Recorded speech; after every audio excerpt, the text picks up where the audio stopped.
Hello and welcome to episode 268 of the Wisdom in the Tangents podcast. It's best of season, everyone. It's the end of the year. We're looking back over 2025, looking at all of your favorite episodes, the ones that you downloaded the most, the ones that you watched the most on YouTube, the ones that you showed up for the live recordings. Taking in all of those numbers, and these are your favorite episodes of the year. And there are some great episodes, guys. These are all great guests in these episodes. And if you're new to the show, this is a great place to start because you get to hear little snippets of what the show is like and people's favorites from over the years or over this year. I do best ofs every year, so you can just search for best, I guess, on Spotify or something.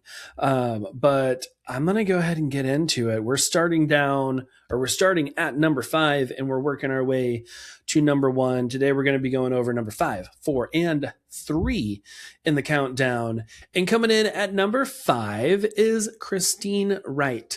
We talked about being in a larger body and what that means to be in the wedding world, as a vendor, as a photographer, as someone in front of the camera, and really just how the wedding industry as a whole does not represent people who exist in larger bodies. They're not shared as much as they should be, and we really get into how important it is to know how to pose and work with and take flattering photos of someone who is in a larger body, and also to share those in your portfolio so that they can see themselves represented in your work. We need to be working on having a more diverse portfolio in a lot of different areas, especially going into 2026.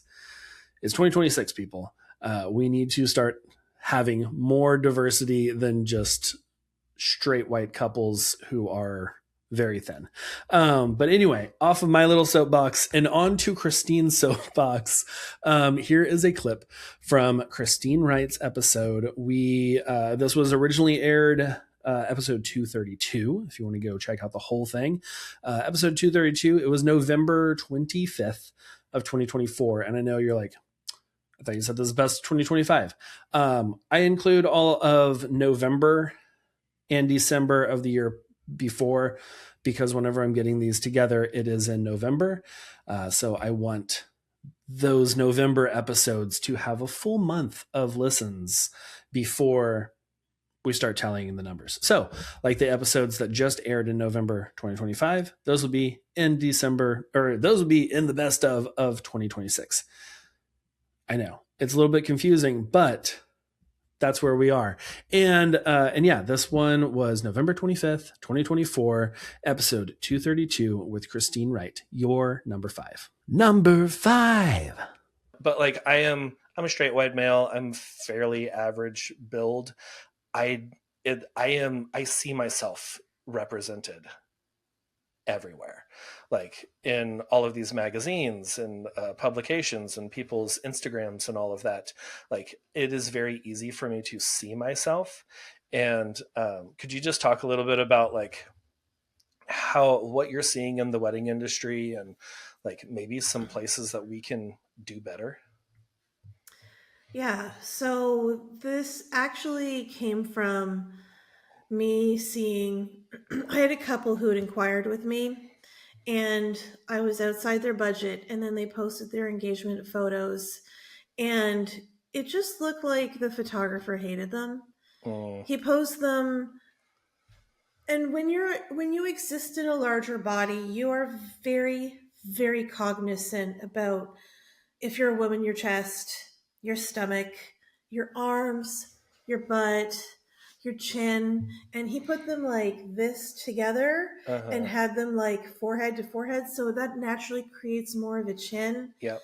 And their arms were flat. And it was just I was like, he really doesn't understand how to photograph people who exist in larger bodies. And then that led me down a rabbit hole to just type in the word wedding on Pinterest, on Instagram, and the only images that came up were of very, very thin people. And then I decided to go a little bit deeper and start looking at publications like the Wright, Style Me Pretty, even my local one, Brides of Houston. And you cannot find a plus size body in anything. It's like we don't exist. Yeah. And I was just, but I look at those engagement photos and I think to myself, well, of course we don't exist because we don't have people who know how to photograph us. So the only artwork of us going out into the world is framed in such a way that it's continuing the shame that we have towards people who exist in larger bodies and the shame that exists inside of us for existing inside that body, because we all have it. Yeah. Yeah. It's like, it kind of goes back to like our very early conversation about like documentary style of just not knowing how to position, pose, what angles and all that to photograph someone, and just throwing them up there. And like I talk to a lot of people, like, as because I coach photographers as well, and a lot of photographers have like 5 set poses, and one of them is like the forehead to forehead kind of thing, or like a piggyback ride, or stuff like that may not always work that well for people in larger bodies, because it's like, okay, well, and then like you get there and you're like, oh, okay, this one isn't going to really work, or this one doesn't look that great, or here, and then it's just like, I don't know what to do. These are, it's almost like a crutch of, this is just what I normally do because this is the Pinteresty things. This is what I see on, Style Me Pretty and these other blogs and publications. And like, that's what I'm trying to replicate, but it doesn't work for everyone. And I think that's where like that, I don't know if we were recording when we were talking about the luxury market or not. We talked about a lot. I wish we would have recorded. I should have just like recorded it while we were mid-conversation. Like, we're just going to start right now. We're just going to go with it. But like we talked about the luxury market and how both of us kind of like tried our hand at that, and tried our hand at being quote unquote luxury, and what people assume to be luxury. And really what's the most luxurious is when you like elevate your client's experience, and you're not just giving them a cookie cutter of, well, this worked for the last couple, so I'm just going to do the same thing with you, but really get to know them and like know their personalities, know their bodies. Like, I even ask my couples, like, is there anything that you're insecure about? Oh yeah. Physically. Because I know I'm insecure about a few things that, like, if I am not really wanting a profile side view. I tell my people who film me for content, I'm like, never film me from the side. It's from the front or from the back. Yeah. I'm like, do not. Yeah. I am not needing a turn to the left kind of profile and if shot. I'm looking at something and I'm going down, I said, do not. No. Nope. No, if you want me to look at something, I'm going to hold it up. I'm going to look like I'm 60 years old.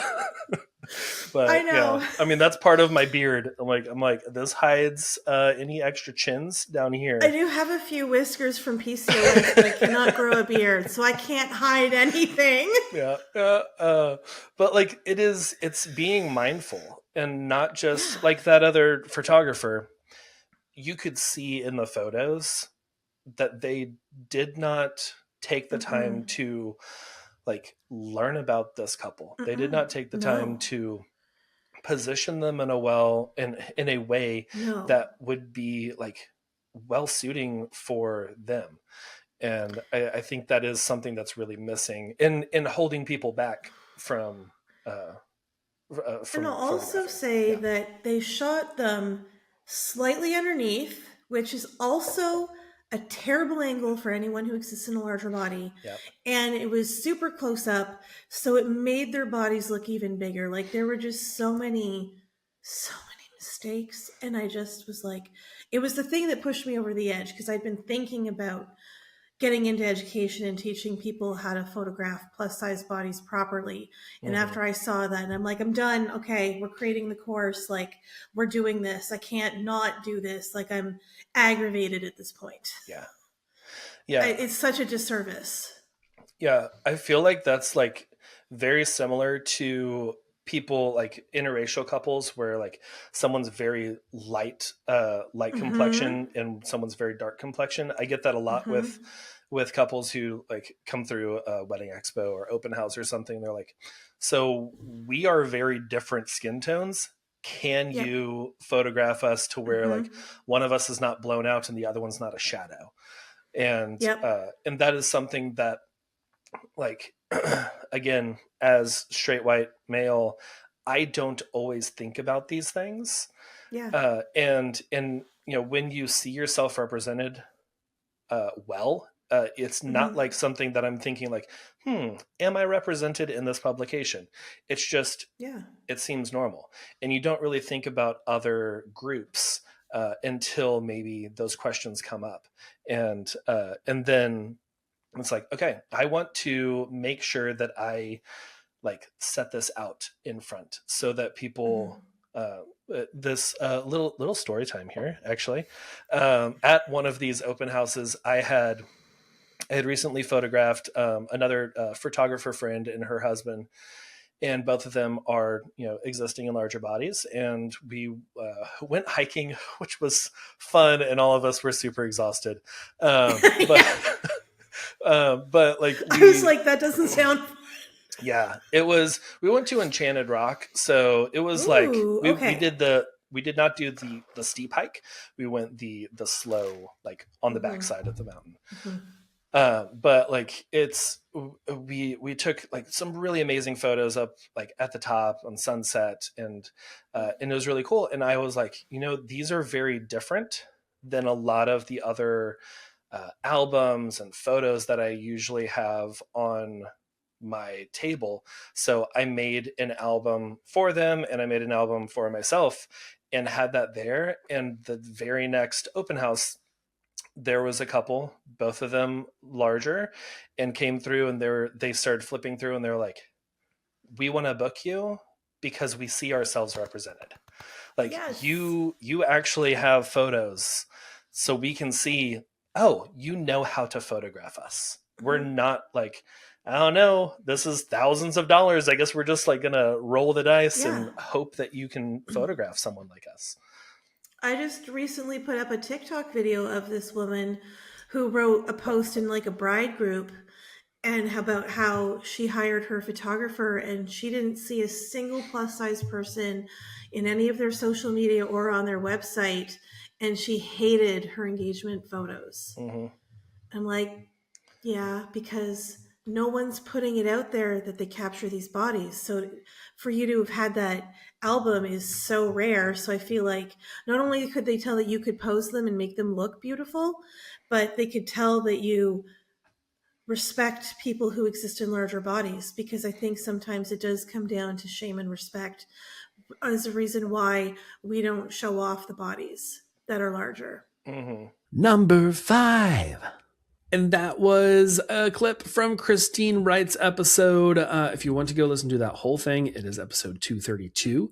I will also have Christine's Instagram linked in the show notes. It is Swish in Click, just the letter N in the middle there. So you can go give her a follow, listen to that full episode and all of that. She also just started a podcast, Vows and Curves. I might be on an upcoming episode. It may actually be out by the time this airs. But yeah, go check that out too.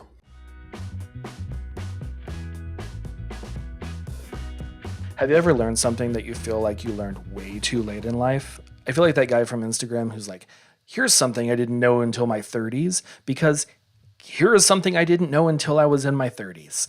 Your savings account can actually make you money. And I'm not talking about like traditional savings accounts that are making you like 0.01 to 0.3% interest, just pennies. That's pennies, people. I'm talking 1.5 to over 4% interest. That doesn't sound like much, but if you're talking numbers, let's say you have like $5,000 in your savings account for taxes at the end of the year, that's the difference between accruing $15 and $200 extra dollars. Now, this is a high yield savings account.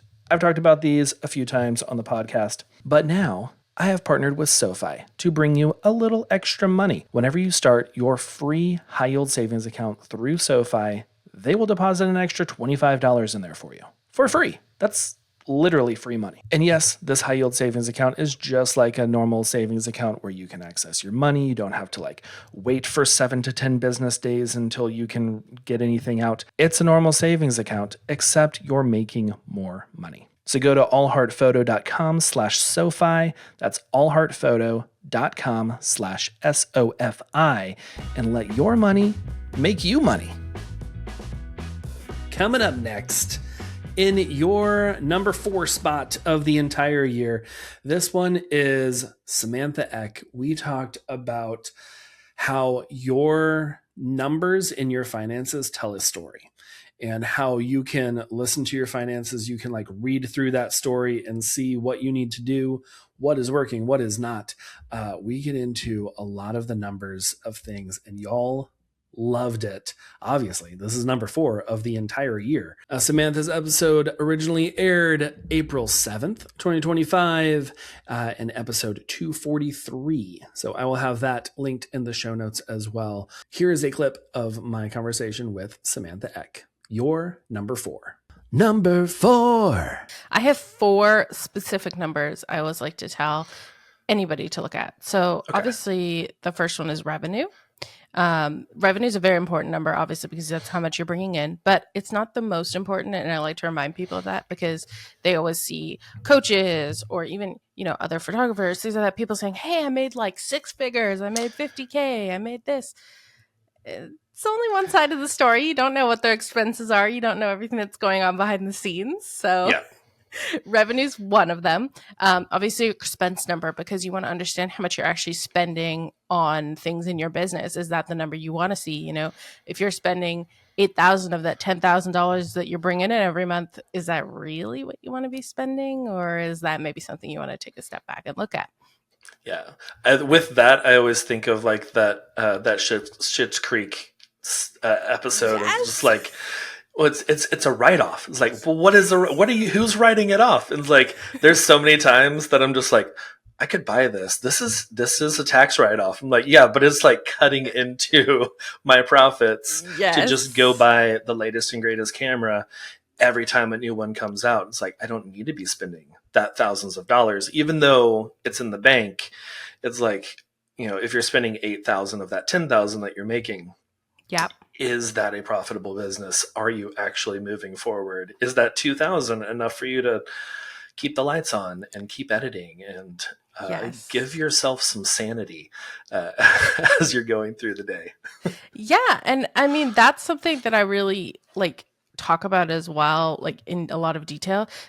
A lot of people are like, oh, you need a tax strategist. You need a tax strategist. But a lot of tax strategies are spend that money. And I'm like, I don't think that's fair because, as business owners, yes, it sucks to pay taxes. Trust me, I don't want to pay taxes on money that I worked so hard to earn. Right.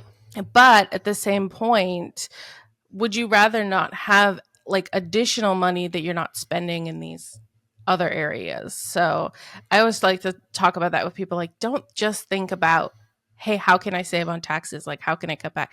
When you're paying taxes, I want you to think about them in a positive manner. Yeah, it sucks, but you made money. So that's why you have to pay taxes. Right. Yeah. Yeah. They're not great. We're coming up on tax season as we record this.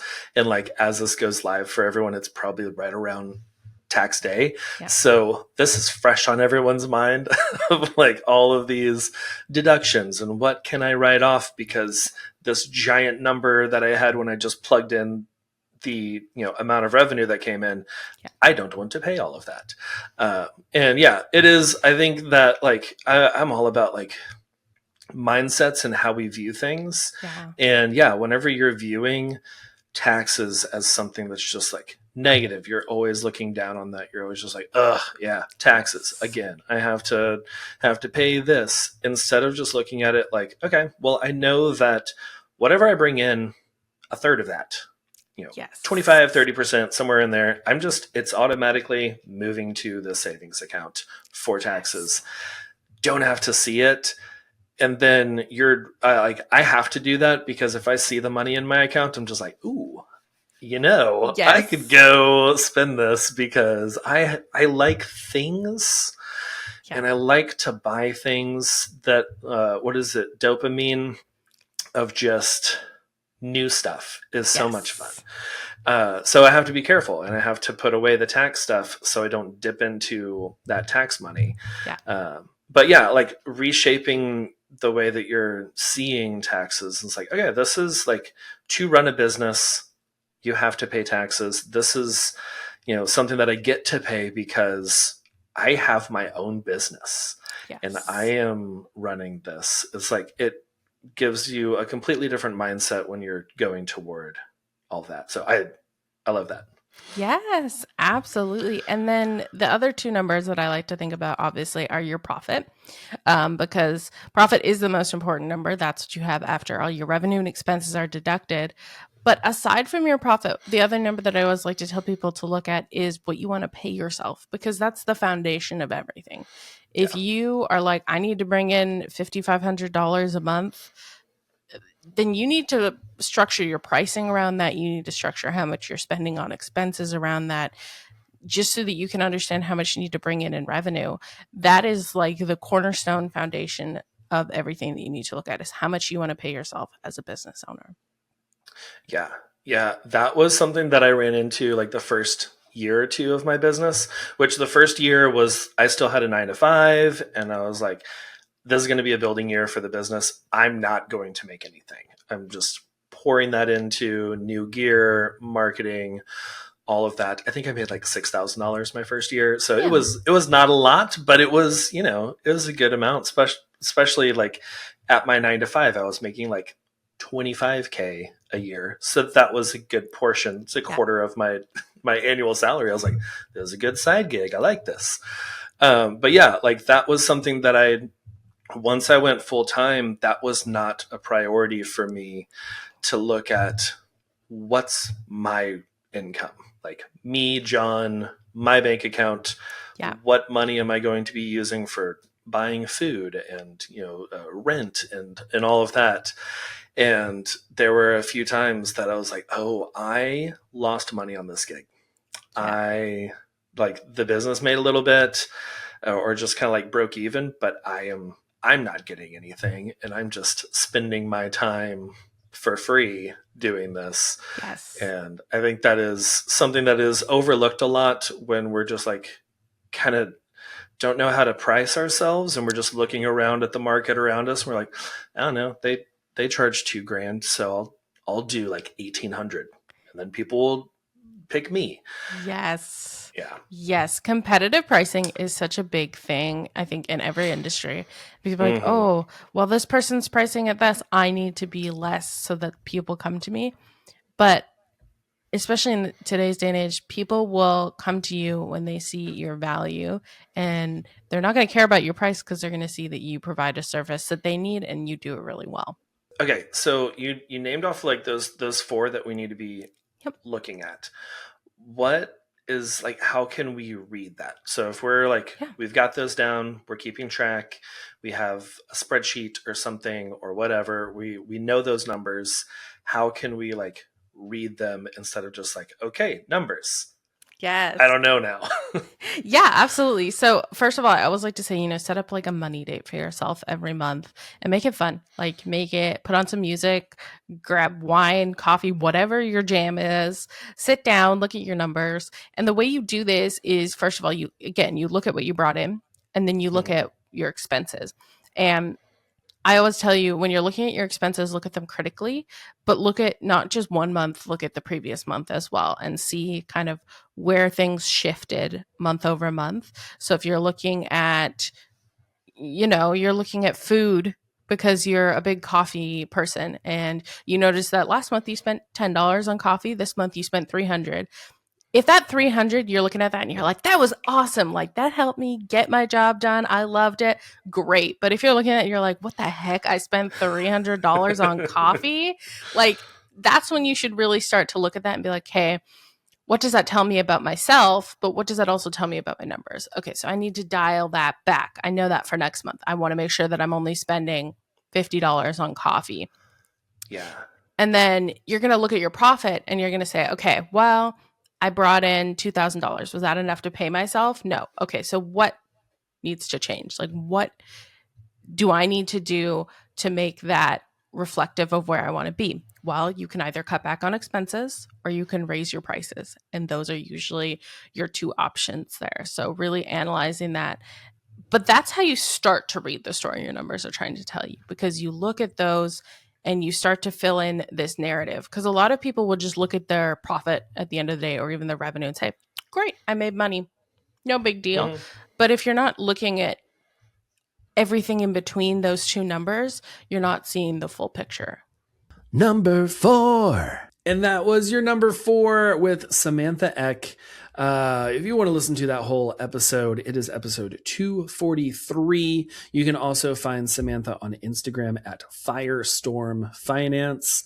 I will also have that linked in the show notes as well. Now, we're getting down to your top 3. We're going to start with top 3 today, and then next episode, we will do number 2 and number 1.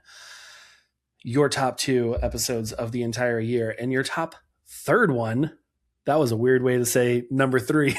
And your top 3rd, the top 3. No, I can't even say it anymore. Your number 3 episode of the year was Miles Witt Boyer. This was such a great conversation. We had like a bunch of different topics that we were planning to like maybe hit. We were like, we'll just talk and see where it goes. And I think we hit one of those topics and then like 7 different tangents. So it was a lot of just kind of like stream of consciousness, what we're seeing in the photography industry, what we're seeing with other people. I mean, this whole money management series that I just wrapped up came from this episode on our little tangent about how no one's really teaching about how to manage your money.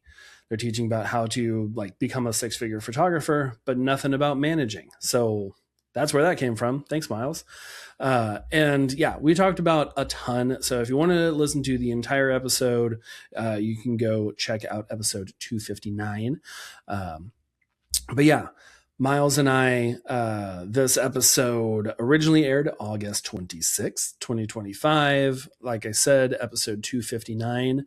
I will have that linked in the show notes for you. But here is a couple clips from your number 3 of the entire year with Miles Witt Boyer. Number 3.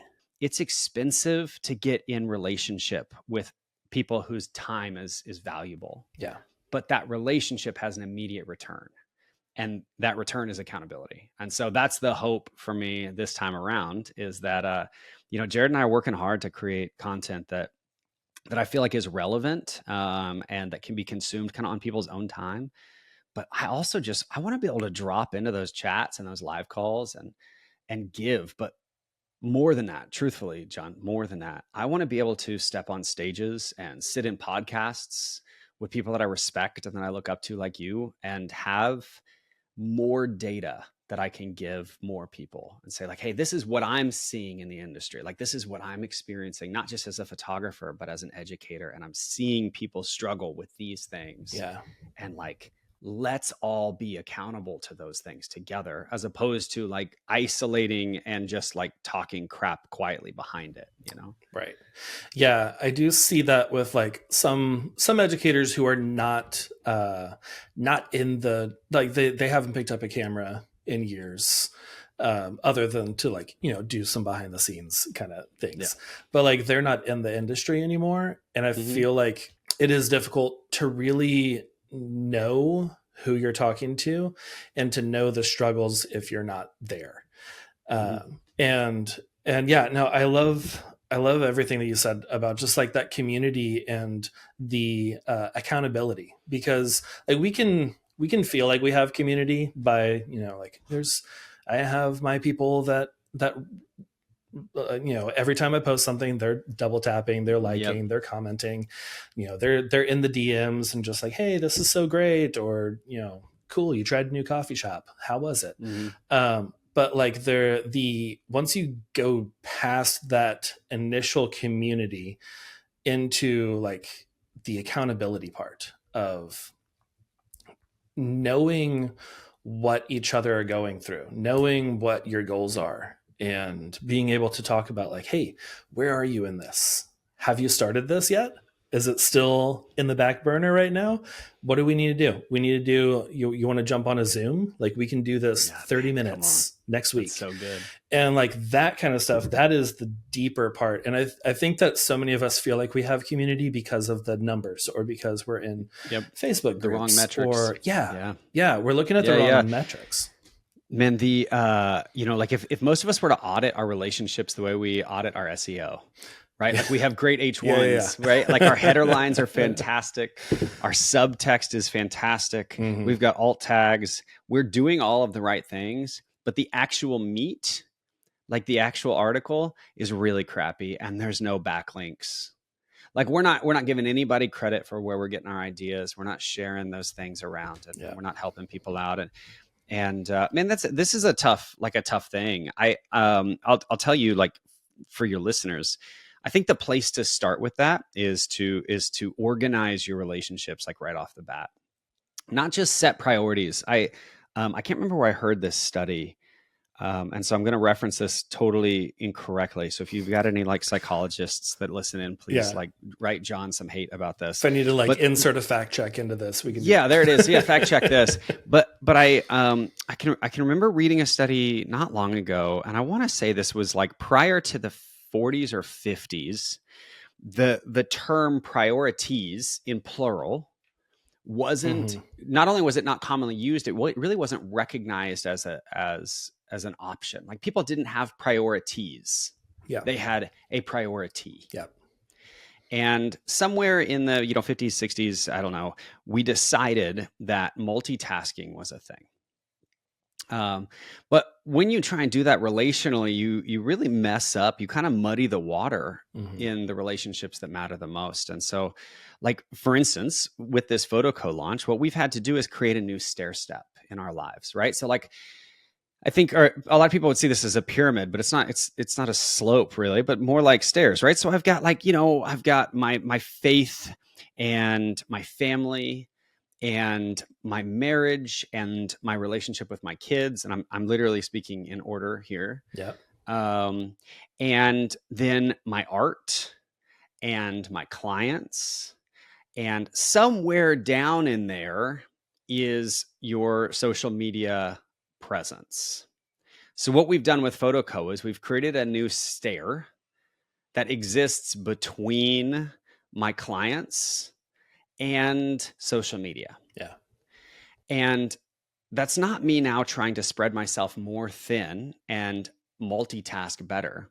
It's me literally putting my vanity metrics lower on the totem pole. They are now less important to me because I have people that are actually relying on us to say valuable things.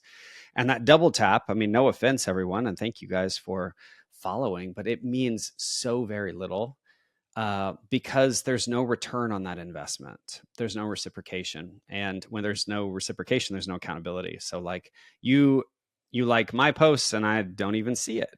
And does that mean you shouldn't like it? Well, no. I mean, if you like it, you like it. That's fantastic. But I will always say, eventually, the power to social media is in the social, not in the media. Yes, like it's in the interactions. There.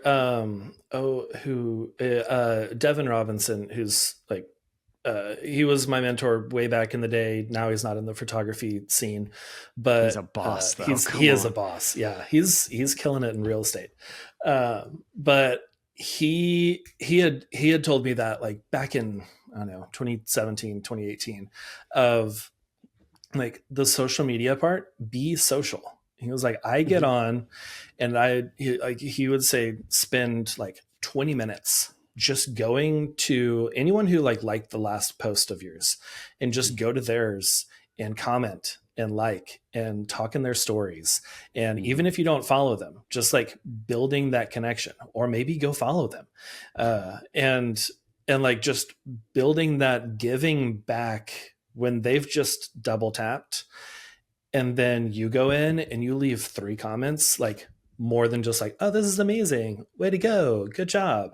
But like meaningful comments on things like that starts building community, and that starts building that reciprocity of your relationship. And it's less one-sided, which helped me a ton to like find friends and and to even find clients that were liking stuff that just like popped up on their Explore page or something. And then I came back and was just like, hey, what kind of dog is that? Your dog is so cute.